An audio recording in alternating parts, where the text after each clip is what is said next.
está aqui com o Anderson Matias, tá? Ele vai falar sobre o processo de texturização aplicado para jogos digitais.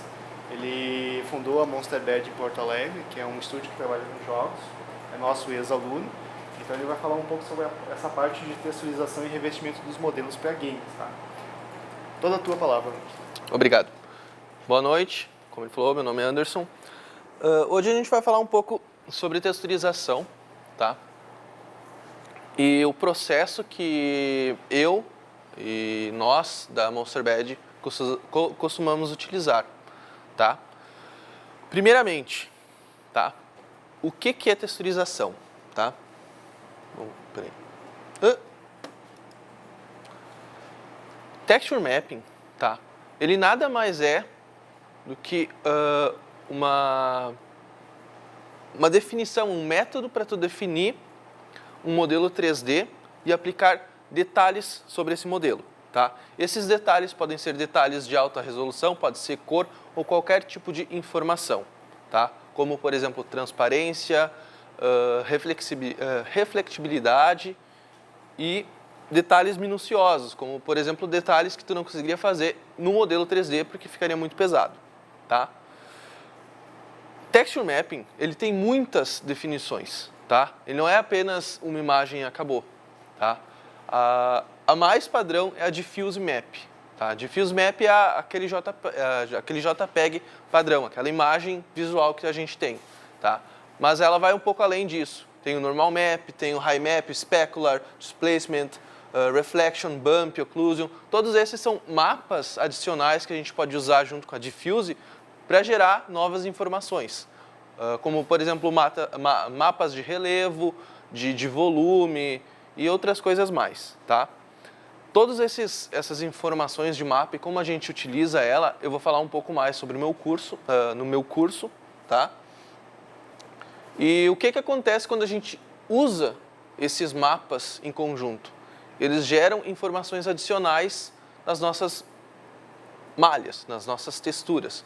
Por exemplo, assim, uma coisa extremamente simples, uma coisa extremamente padrão. Se eu tenho uma imagem estática, uma imagem sem profundidade, eu posso fazer com que ela ganhe um volume falso utilizando um novo mapa em conjunto. Até aí eu acho que todo mundo sabe como funciona, certo? Só que, às vezes, criar esse mapa, esse Normal Map, esse Diffuse e tudo mais, ele tem algumas sacadas que a gente acaba esquecendo, tá? Tu pode fazer, inclusive, esses Normal Map, essas coisas assim, à mão. E, às vezes, fazer à mão é muito mais rápido do que tu fazer em um modelo High Poly, essas outras coisas mais, certo? Mas, então, o que é a texturização? Tá, a texturização, ela tem várias diferenças, tá? Hoje em dia, com o avanço do processamento dos computadores, dos novos programas e tudo mais, a gente tem texturas extremamente realistas, tá? Essas texturas extremamente realistas, elas utilizam um desenvolvimento muito diferente das texturas de, por exemplo, 10, 12 anos atrás. Por exemplo, assim, a textura do World of Warcraft, tá? Elas são chamadas textura hand painting, tá? O que significa isso? Que alguém foi lá e pintou, literalmente, essa textura no Photoshop. Agora, se tu faz, por exemplo, assim, uma textura do Uncharted 4, os caras não pintaram a pele do cara. Eles utilizaram outras técnicas que envolvia matte painting, envolvia fotografia, várias outras questões para fazer aquele conjunto visual que está no resultado, certo? Então, vou falar um pouco agora como a gente trabalha na parte de texturização na Monsterbed, tá? Inclusive, eu trabalho, tá? A gente vê o planejamento das texturas em 3 etapas, tá? A primeira delas, composição. A segunda, desenvolvimento e depois implementação, tá? A gente parte do conceito que um 3D finalizado, quando eu digo finalizado, renderizado, com texturas e coisas assim, é a mesma coisa que uma arte 2D. Para tu fazer uma arte 2D, por exemplo, assim, para uma animação, tu não vai pegar e vai fazer aquele resultado final imediatamente. Primeiro tu vai fazer uma concept art, tá? Depois que tu tem aquela concept, tu vai pegar e vai refinar ela e depois tu vai fazer a finalização com cor e outros efeitos mais, certo? É mais ou menos esse conceito que a gente utiliza em 3D, tá? Quando a gente faz um modelo 3D, não importa quão bom seja o modelo 3D, ele sem uma textura acaba não significando nada para o usuário. Se tu entregar um modelo lindo e maravilhoso com 1 milhão de polígonos para um cara num jogo, ele vai olhar assim, bah, que bonito esse modelo branco, e ele não vai estar nem aí, sabe? Porque aquilo lá não está chamando atenção, aquilo lá não está bonito. Para ele é uma coisa que está errada, que está feia, sabe? Porque ele quer ver um resultado final, ele quer ver cor, ele quer ver informação, ele quer olhar aquilo e vai dizer assim, bah, que bonito. E aí que entra a textura, sabe? Então tu pode ter um modelo simples, tu pode ter um modelo low poly e trabalhar a textura muito bem e deixar ele bonito. Assim como tu pode ter um modelo high poly incrivelmente bem feito e extrair tudo que ele tem de bonito, tudo que ele tem de detalhes que tu demorou muito fazendo, para que aqueles detalhes fiquem incríveis na textura, tá? E isso é um processo demorado, é um processo que tu tem que tomar muito cuidado no que tu faz, porque se tu não tomar cuidado, tu vai acabar perdendo o teu trabalho, tu não vai ter o potencial que aquilo lá teria, certo? Então, dentro desses 3 passos, ele tem algumas coisinhas que eu vou explicar para vocês, tá? O primeiro, a composição, tá? Partindo da ideia que a textura ela vai ser feita lá no início da composição de uma cena, não é o resultado final que tu chegou na hora de texturizar e, meu Deus, agora eu vou pensar na textura. Não, pensa na textura, pensa no resultado que tu quer para o teu 3D quando tu começar a planejar o teu modelo 3D. Tá? Não pega aquela cidade que tu modelou inteira, entrega para uma pessoa e fala assim, vai lá, texturiza, Fábio. Daí o cara fica, meu Deus, o que eu vou fazer agora? Não, planeja o que tu vai usar, tá? E para tu planejar tuas texturas, para tu planejar o teu modelo, como ele vai ficar no resultado final, tem algumas questões que tu pode pensar, tá? Primeira delas, tu tem que definir o que é aquilo que tu está fazendo, tá? Para que serve? O que ele representa no jogo? Tá? A partir do momento que tu sabe o que tu vai fazer, tu sabe as referências que tu precisa buscar. Tá? Se tu vai fazer uma cidade, onde o contexto dessa cidade é um local poluído, tu tem que buscar referências e tu tem que fazer com que os modelos, as texturas sejam poluídas, que elas transmitam essa ideia para o jogo. Ok? Segundo é a aparência. Como é? Como é que tu vai fazer isso? Como eu falei, a cidade é suja. Como é que tu vai fazer com que essa sujeira fique de uma forma eficaz na tua textura? Tu não pode ter texturas bonitas se a cidade é suja. Mas tu também não pode ter texturas tão poluídas que estraguem o visual, certo? Quais as cores que tu vai utilizar? Tá? Uma das coisas que a gente vem trabalhando na MonsterBed, principalmente no jogo que a gente vai lançar na Steam, que é o Astro Monk Handball Arena, a gente está trabalhando muito na questão de cores por cenário. Cada cenário conta uma história, tá? Então, a gente usa essas cores para entregar isso para o jogador. Por exemplo, assim, falando na nossa cidade suja. Se a minha cidade é suja, eu tenho que utilizar cores que lembram essa sujeira. Eu não posso... digamos que essa cidade suja seja uma cidade pós-apocalíptica, tá? A não ser que seja esse o teu contexto, tá? Tu normalmente não entregaria uma coisa com cores coloridas, com cores alegres ou cores infantis. Utiliza esse teu contexto e usa cores mais acinzentadas, mais apagadas. Isso dá um contexto muito melhor para a tua textura e para a tua composição geral, tá?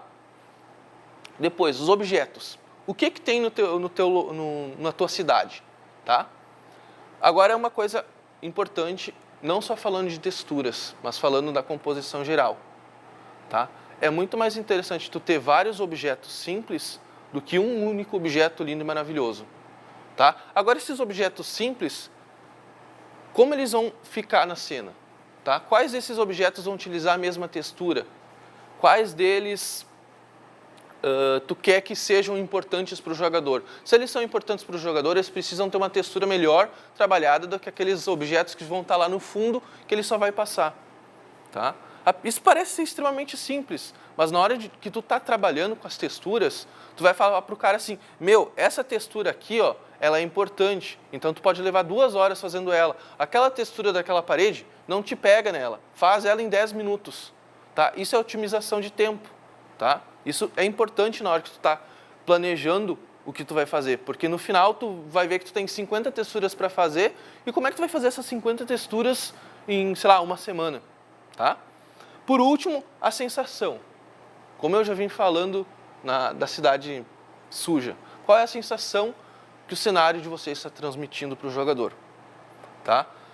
Se eu estou fazendo um local sombrio, tá? Eu não vou pintar esses meus objetos com cores chamativas, eu não vou pintar com tons alegres, tá? Eu não vou botar texturas limpas e coisas assim. Eu vou fazer com que o meu cenário, as minhas texturas, o meu resultado final conte uma história para o jogador, dê para ele um sentimento, tá? Então é isso que vocês têm que cuidar, essa é a finalização que vocês devem trazer para os cenários de vocês, ou inclusive tudo isso funciona para um personagem também, certo? Se eu vou fazer um bárbaro, cara, não faz esse bárbaro bonito, limpinho, sabe? Faz ele um pouco mais sujo, faz ele com arranhões, com cortes, a roupa dele talvez não seja mega detalhada, mega detalhada não, extremamente limpa. Se ele é um bárbaro, ele lutou, faz uma manchinha de sangue aqui e ali, dá vida, conta uma história a partir dessas texturas, dessa finalização, certo? Aqui tem 2 exemplos, tá? O primeiro aqui é do Fallout, tá? Falando de cores agora um pouquinho, tá? Como eu falei, cada cor, cada conjunto de cores acaba contando uma história. As cores trazem sentimentos para nós. O vermelho é a cor da raiva, é a cor da paixão também. Então, tu pode utilizar o vermelho para diversas coisas. E assim todas as outras cores. Por exemplo, aqui, ó, no Fallout, todo esse ambiente aqui, ele é monocromático. Eles exploram várias tonalidades de verde e ocre, marrom, para dar uma sensação para o jogador. Tá? É uma sensação de monocromacia. É um ambiente um pouco mais triste, certo? Até, inclusive, se vocês andar pelo Fallout, vocês vão ver que quase tudo, normalmente, é com tons mais assim. Tá? Tu não vai ver muitas coisas alegres, pelo menos nos Fallouts antigos, tá? O novo está um pouco mais coloridinho até. Tá? Então, essas coisas contam uma coisa para o jogador. O novo Resident Evil, tá? Para quem já viu o trailer, tá? Tem uma cena que eu achei muito legal, que dá aquele panorama da casa. E aquilo lá é lindo, é sombrio, é escuro. Todas as coisas ali têm uma tonalização muito frágil, assim, muito delicada. Nada está se sobrepondo. Tá? Se o cara tivesse ali sem querer pintado um tapete de vermelho escarlate, aquilo lá ia chamar toda a atenção. Ia estragar toda a composição. E, cara, isso é culpa do quê? Do maluco que fez a textura vermelha, sabe? Então tem que cuidar dessas coisas. Opa, isso aqui tem vida própria. Tá. Aqui, em compensação, a gente tem o Mario, tá? Olha só, quantas cores tem nessa fase do Mario? Tem muitas cores. Não dá para dizer que o cara fez isso aqui com uma composição de 3, 4 cores. Não, cara, olha só, dá para contar. Tem 1, 2, 3, 4, 8 cores. Tá? São 8 cores que se destacam entre si. Elas lutam para aparecer no cenário. Tá? E isso faz com que tudo fique uma coisa mais colorida, uma coisa mais viva. E é isso que o Mario traz para a gente. Porque ele é um jogo infantil. Não infantil, ele é um jogo feliz, certo? Agora imagina tu jogar Resident Evil com umas cores assim no teu cenário. Tá, tu até pode fazer uma coisa extremamente creepy, usando essas cores, sei lá, com palhaços e coisas assim, pode experimentar, mas não é normalmente o viés que as pessoas acabam utilizando, certo? Aqui, como eu estava falando, do Astro Monkey, tá? São 4 cenários que a gente tem no jogo, tá? Cada um dos cenários a gente pega uma composição de cores diferente e evita que elas fiquem sempre próximas umas das outras. Tá? Então, cada cenário, a gente usa as cores diferentes e faz com que o cenário seja diferente. Tá? E todos, o conceito do jogo é que ele seja bem colorido, que ele seja essa pegada mais animada. Então, aqui a gente tem cores bem vibrantes que acabam se destacando, certo? Por exemplo, a gente tem o deserto, a fase do pântano, da neve e a fase dos cogumelos. É a fase dos cogumelos. E podem ver que cada uma delas é diferente, tá? Mas as texturas, o método que a gente utilizou foi exatamente o mesmo, tá? O mesmo conceito, tá? E a gente foi buscando resultados diferentes, certo? Segundo, desenvolvimento, tá? Como eu falei, quando a gente pega essa ideia de que a textura, tu começa a pensar nela logo no começo, tá? Quando tu começa a modelar, tu começa modelando pensando nas texturas, certo? Aí entra uma coisa que eu vou explicar e vou dar um exemplo para vocês lá no curso, que é a criação de atlas para cenas, tá? Se eu tenho vários modelos menores, um pouco mais simples, tá? Eu posso utilizar todos esses modelos, mapear eles todos juntos e utilizar uma textura só para eles. Ou quebrar eles em várias texturas diferentes conforme os materiais que eles usam. Tá? Isso acaba fazendo com que, teu jogo fica mais leve, principalmente para mobile, tá? Tu tem um rendimento maior na hora de produzir tuas texturas. Isso não é brincadeira, isso é sério, cara. Porque tu começa a reaproveitar as coisas, tá? Por exemplo, assim, tu tem 10 modelos que utilizam madeira, tá? Aí tu começa a pensar, eu vou começar a pegar e vou texturizar todos eles aqui separados, e daí quando tu bota no jogo, tu começa a pensar, eu podia ter utilizado de alguma forma essa textura para todos eles, sabe? Isso é uma coisa que eu vou explicar no curso. Isso é uma coisa extremamente simples que poupa muito trabalho. Tem inclusive um método de modelagem que tu primeiro texturiza e depois tu modela. Isso para fazer cenários é demais, é muito rápido mesmo, assim, tipo, porque tu já tem o visual do que tu quer, tu já sabe o que tu precisa, e a partir dali tu vai construindo as coisas. E daí tu monta como se fosse Lego. É realmente bem legal. Então tu também pode utilizar modelagem para fazer o bake. Tá? Eu não sei se todo mundo aqui já trabalha com bake, já trabalha com high poly, mas, por exemplo, assim, eu tenho um personagem que eu fiz, que eu esculpi ele no ZBrush. Tá? E eu vou pegar e fiz toda a topologia para a malha ficar perfeita, certinha, com todos os loops que eu quero. Só que não é só para isso que um high poly funciona. Todo mundo sabe que a moral do high poly é que tu utiliza os detalhes do high poly e transforma esses detalhes modelados em detalhes na textura. Tá? Então isso acaba também sendo uma forma de texturizar quando tu está modelando. Porque daí tu começa a pensar, tu começa a trabalhar e fazer coisas que tu pensa, cara, isso aqui eu quero que fique na textura.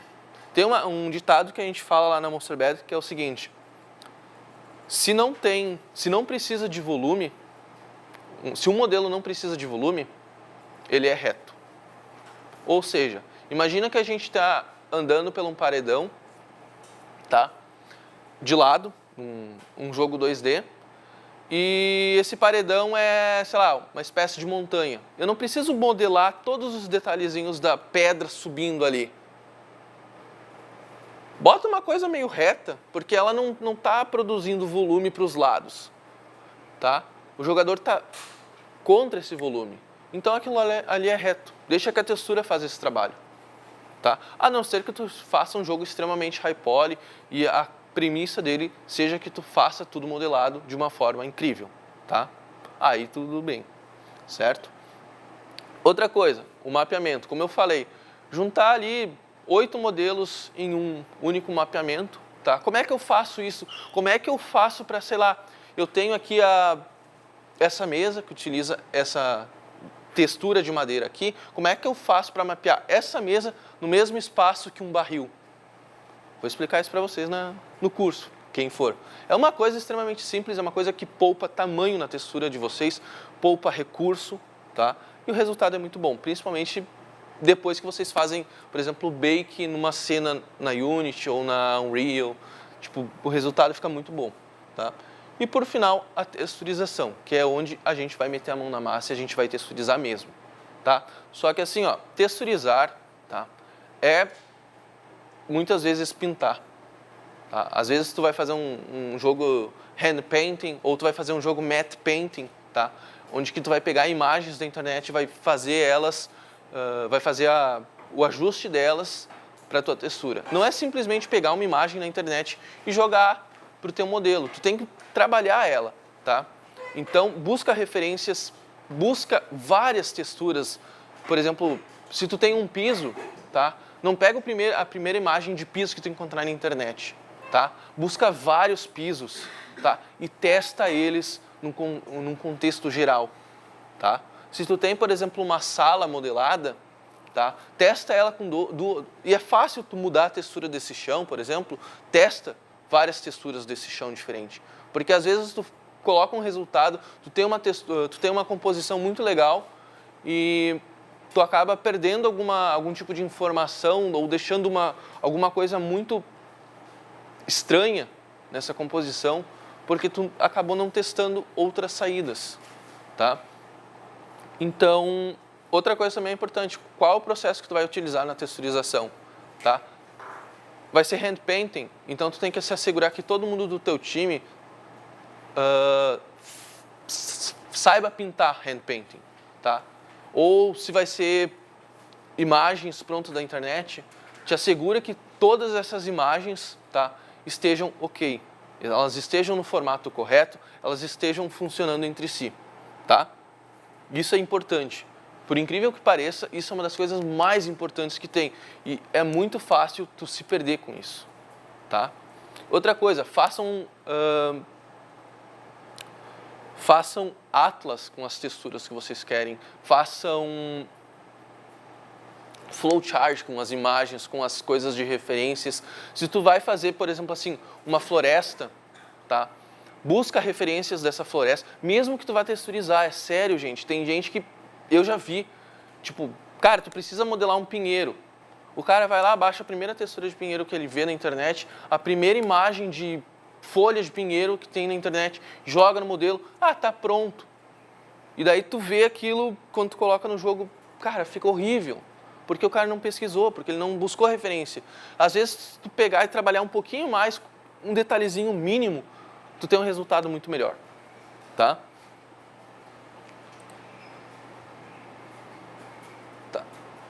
Aqui tem alguns exemplos do que eu estava falando, tá? Por exemplo, texturas hand painting, o processo delas são completamente diferente, ou às vezes até mesmo similar, mas raro, do que, por exemplo, assim, uma textura que tu vai pegar imagens de fotos da internet, tá? Mas não significa que o trabalho ou o cuidado que tu tem que ter com um e com o outro seja diferente, tá? O resultado que tu vai impor no teu resultado final é sim diferente, tá? Por exemplo, aqui, ó, isso aqui é um pequeno detalhe de uma textura que eu fiz, que era de um modelo high poly, onde que eu esculpi todos os detalhes no ZBrush, tá? Arranhões, volumes, essas coisas assim. Fiz a projeção disso tudo para um modelo low poly, tá? E utilizei o volume de informação high poly para pintar depois, tá? Isso é muito bom, tu tem todos os detalhes que tu precisa prontos ali. Isso é uma mão na roda para tu fazer qualquer coisa, na verdade, certo? Isso aqui é um atlas de textura, como eu falei, dá para montar quase um cenário inteiro só com isso aqui, ó, tá? A imaginação é o limite, sabe? Uma vez, num dos exercícios que eu dei em aula, eu dei o modelo pronto de paredes, de vigas, de janelas, todas essas coisas assim, pronta para uma turma minha. Só mandei eles texturizar e montar um cenário. Então, com os mesmos modelos, com as mesmas texturas, saía usinas, saía casa, saía armazéns, cara, saía de tudo. Tipo, e eram as mesmas texturas. Agora imagina se tu faz isso com 5 pessoas para criar, por exemplo, uma parte do teu cenário, sabe? É muito rápido, é muito ágil, sabe? O processo disso. E é muito bom, na real. Tá? Final. Tá? Implementar uma textura não é simplesmente jogar ela no modelo e deu. Tá? Não importa se é para um render ou se tu vai jogar na Unity ou na Unreal. Tá? Não é, texturizei, modelei e está pronto. Tá? Como eu falei, tu tem que ver tudo numa coisa geral. Tá? Quando tu implementa uma textura, tá? Quando tu termina o teu cenário, cara, testa. Tá? Vê as coisas, tira print, compara o resultado. Tá? E se tem alguma coisa que está estranha, refaz, cara. Se tu tem tempo, se tu tem disponibilidade para conseguir refazer esses detalhes, refaz. Se tu tem tempo para melhorar alguma coisa, melhora, cara. Tá? Claro, se tu não tem tempo para isso, tenta achar uma solução rápida para corrigir esse problema. Tá? Porque às vezes problemas que a gente não esperava surgem no decorrer. Tá? Ainda mais quando a gente acaba trabalhando em equipe. Tipo, eu não penso da mesma forma que vocês. Então, se eu vou lá e falo assim, cara, a gente tem que fazer uma montanha, nessa montanha tem que ter 10 tipos de árvores, sabe? E essa é a premissa que eu dei para vocês. Cara, cada um vai imaginar de uma forma diferente, tá? E às vezes isso acaba criando problemas, tá? Não só na modelagem, quanto no resultado final. Resultado final, eu estou falando texturas, tá? E se tem alguma coisa diferente que não está batendo, cara, arranja uma solução, não deixa do jeito que está, tá? Teve um problema que uma vez aconteceu, é que pessoas do meu grupo tinham habilidades diferentes. E como a gente não tinha experiência suficiente para resolver esse problema, cada um foi por si. No final do projeto, cara, fudeu. Tinha gente que tinha usado textura pronta da internet, tinha gente que tinha pintado cartoon e tinha gente que tinha feito estilo cartunesco na textura ali. Era uma salada de fruta, sabe? E agora como é que a gente ia resolver isso? Sabe? Se a gente tivesse utilizado as skills de cada um de uma forma diferente e trabalhado melhor na equipe, o resultado ia ter ficado melhor. Tá? Então, assim, ó, o negócio está pronto, tá? Testa. Teste realmente funciona, tá? E teste, vocês estão acostumados a ouvir isso, tá? Porque quando vocês programam, vocês testam. Quando vocês fazem uma fase, vocês testam. Quando vocês fazem um level design, vocês testam, tá? Por que não testar arte? Tá? Se o negócio está pronto e se tu acha que se tu fizer uma coisa diferente, se tu trocar, sei lá, a textura do chão vai ficar melhor, cara, experimenta. É sério, já teve detalhes assim, em coisas que a gente fez que um detalhe mínimo fez uma diferença no resultado absurdo, tá? Então, assim, era isso, tá? Eu falei um pouco de uma forma geral, tá? Mas o que a gente vai falar no curso que eu estou ofertando aqui de texturização, tá?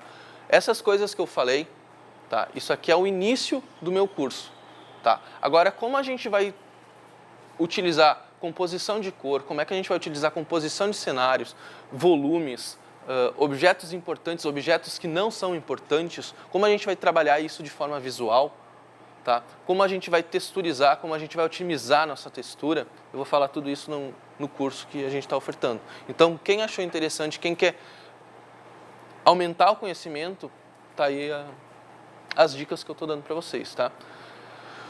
Como é que a gente está de tempo? Sobrando? Sério? Falei tão rápido assim? Caramba. Então, assim, se alguém tem dúvidas, tá? Podem perguntar, inclusive assim, ó, pode ser dúvidas técnicas, tá? Podem perguntar à vontade, tá? Se eu souber responder, vou ficar grato. Cara, tu encarou o desafio, né, de empreender. Uhum. Como é que está sendo isso, assim, para ti desde o início lá? Eu não sei como vocês abriram o MasterBed até agora, assim. Como está sendo? Cara, agora empreender é difícil, tá? E assim, ó, a maior dica que eu posso dar para vocês é que aprendam sobre empreendedorismo, tá? E cara, isso é fundamental, cara. Aprende um pouco sobre marketing, aprende sobre como conversar com um cliente. Essas coisas assim são importantíssimas, tá? E cara, foi difícil, tá? É uma jornada árdua, tá? Não vou dizer que é fácil, porque não é. Faz quanto tempo já? Cara, a empresa tem quase 3 anos já.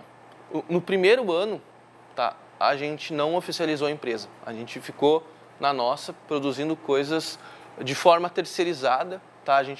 Na época era eu, o Felipe e o Lucas. Era 3 caras aqui dos jogos, tá? A gente trabalhava de tarde na Fevale, a gente era monitor, tá? A gente saiu daqui, o que é que nós vamos fazer? Aí o Mendes ficava falando, boa, vocês têm um futuro, vamos lá, não sei o quê. Vamos montar uma empresa de jogos, a gente trabalha bem junto. Tá, vamos lá. E a gente foi, tipo, não sabia o que fazer, tomando tapa na cara, levando chute no estômago. Primeiro ano foi muito difícil, foi difícil mesmo, sabe? Tipo, a gente basicamente viveu, tipo, esperando alguma coisa, assim, porque a gente quase não tinha dinheiro para nada. Mas foi muito bom. Esse primeiro ano, esse choque que a gente tomou foi importantíssimo para nós, tá? Mais tarde a gente conheceu os nossos 2 outros sócios, que é o Matheus e o José Francisco. Eles são a parte da programação. A gente está em 5, tá?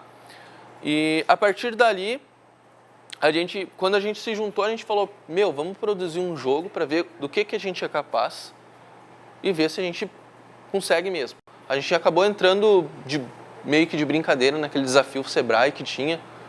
E daí tinha umas especificações técnicas insanas naquele edital lá, que tu tinha que fazer servidor, tu tinha que fazer conexão com isso, não sei o quê. E, cara, a gente se jogou, a gente fez tudo que o edital pedia, a gente realmente fez. A gente não ganhou. Eu acho que, na verdade, nem olharam o nosso projeto, porque a gente tinha um login e dizia quando alguém logava no jogo. E o jogo não teve nenhum acesso, então acho que... Mas não que isso seja um problema, talvez eles nem sabiam como logar no jogo, sabe? Não era isso que eles queriam. Mas isso deu para nós a visão de que a gente conseguia tentar fazer alguma coisa por nós, tá? Logo depois tinha o Dash Games, na época era ali aqui em Novo Hamburgo, e a gente falou, a gente tem que fazer uma coisa pra cá. Vamos fazer então um jogo. A gente a gente criou o Astro Monkey. Na época era um cenário, 2 personagens. A gente botou na feira, a gente viu que o pessoal gostava, fazia fila para jogar, a gente acabou fazendo torneio, o pessoal adorou. Nisso ali, a gente acabou criando visibilidade. Daqui a pouco apareceu um maluco lá querendo fazer um jogo de laço, o Macanudo Gaúcho, foi um parceiro nosso, e ali a gente começou. E, inclusive, o Macanudo Gaúcho foi nosso primeiro jogo Advergame, assim, que quando a gente assinou o contrato, a gente tinha feito alguns outros Advergames, mas era como terceirizado. Então, não conta, tá? Esse primeiro jogo, hoje ele tem mais de 500 mil downloads, cara. E, cara, isso foi basicamente Rio Grande do Sul, Santa Catarina e Paraná. E Mato Grosso. 500 fucking mil downloads, cara. Isso é muita coisa. E é um jogo de rodeio, sabe? Era uma coisa que a gente pensou, vamos ver até onde vai. E, cara, deu certo, sabe? Tipo, era um jogo extremamente simples que a gente fez em pouco mais de um mês. O cara ficou muito feliz. O resultado que ele queria a gente conseguiu alcançar. Mas a partir dali a gente começou, tá? E... Era free? Hã? Era free? Era free. Tá? Ele ganhava com anúncio em game, inclusive, né? A partir dali a gente começou a pegar outros trabalhos. E no tempo que a gente tinha ocioso entre um trabalho e outro, né, quando a gente ganhava gordurinha, assim, que dava para se alimentar, a gente fazia o Astro Monkey, tá? Então, teve, por exemplo, ano passado, cara, foi um ano que a gente nem conseguiu tocar no Astro Monkey, porque a gente estava fazendo outras coisas. A gente tinha um jogo educativo, a gente tinha um outro Advergame, a gente tinha um outro jogo mobile para fazer, e agora a gente está lançando ele, a gente conseguiu passar na Steam, sabe? Então, a gente está indo, tá? Não posso dizer para vocês que, cara, dinheiro fácil todo mês, que é lindo e maravilhoso, porque, cara, não é assim, tá? É difícil, tem muitos desafios, mas eu acho que, assim, tem que acreditar, tá ligado? É uma coisa que a gente quer, a gente falou, cara, a gente quer fazer um nosso estúdio de jogos, a gente tem a nossa visão e eu acho que tem mercado para qualquer um que sonhe em fazer isso, sabe? Então, eu não diria outra coisa para vocês a não ser, cara, se vocês querem isso, vão atrás. Mais alguma pergunta? Como é que é o processo para vocês fazer sem usar a Hypole, fazendo no Mac? Cara, sem high poly, depende, tá? Se não tem high poly, às vezes a gente não faz normal map, tá? Às vezes a gente faz o normal map no Photoshop, tá? Por exemplo, assim, ó, tu pega, tem alguns programas que tu pode pegar uma imagem pronta, inclusive, e transformar aquela imagem em normal map. Isso é muito bom. O Substance também tem isso automático até, tá? Mas, por exemplo, assim, ó, eu tenho um piso, um exemplo bem simples, tá? Eu tenho um piso cheio de detalhes. Tu faz só o volume em tons de cinza desse piso, com as rachaduras e essas coisas assim, e transforma aquilo ali em algum programa que faça normal map, em informação de normal map. É um pouco de mão, tá? Mas resolve. Porque, assim, às vezes tu pega uma imagem pronta e... uma coisa, se tu não tem o modelo high poly e tu quer fazer normal map, não faz de personagem, vai dar ruim. Se tu pintar um personagem, isso e aquilo, mesmo que seja foto, tá? E tentar fazer um normal map daquilo, vai ficar estranho, tá? O que tu pode fazer é tentar corrigir manualmente cada detalhezinho, mas, cara, isso dá um trabalho bem grande. Mas funciona, sabe? Porque às vezes ele inverte informações que é positiva, negativa, só que é só de um pedaço, então tu tem que selecionar aquele pedaço, inverter, tá? Tu vai no Channels do Photoshop, tá? E inverte o verde, se eu não me engano. O Channel Green, tu só troca, dá um Ctrl-I e ele já inverte, tá? Mas o melhor sempre é fazer o high poly. É a melhor forma que tem. Inclusive, um programa que eu gosto de utilizar, é um programa extremamente velho, o Alessandro deve conhecer, é o Xnormals. Isso, cara, eu acho que ele é um dos melhores programas que tem para fazer o Bake, é uma forma extremamente simples, é um programa extremamente leve, ele roda o Bake. Cara, não tenta fazer Bake no 3D Max, cara, é uma sofrência, assim, ó, é terrível. Inclusive no Blender, tá? Eu também gosto do Blender, eu trabalho com Blender, mas assim, o Blender não é o melhor programa para isso, tá? Sendo bem sincero. Assim como o 3D Max, sabe? Tu consegue fazer, consegue, tá?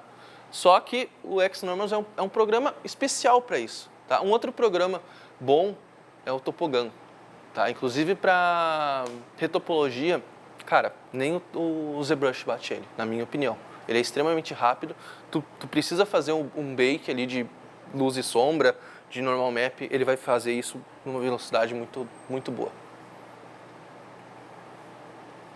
Algo mais?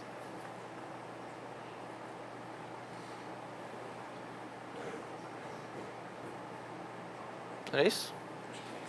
Então tá bom. Quero agradecer ao Anderson pela disponibilidade dele, né?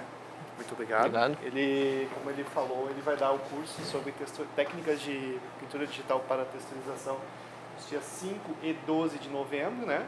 Então as inscrições estão abertas pela página do curso de extensão aqui da Fevale. A gente constantemente publica e divulga na página do curso, então eu só queria agradecer ao Anderson e a todos os presentes aqui.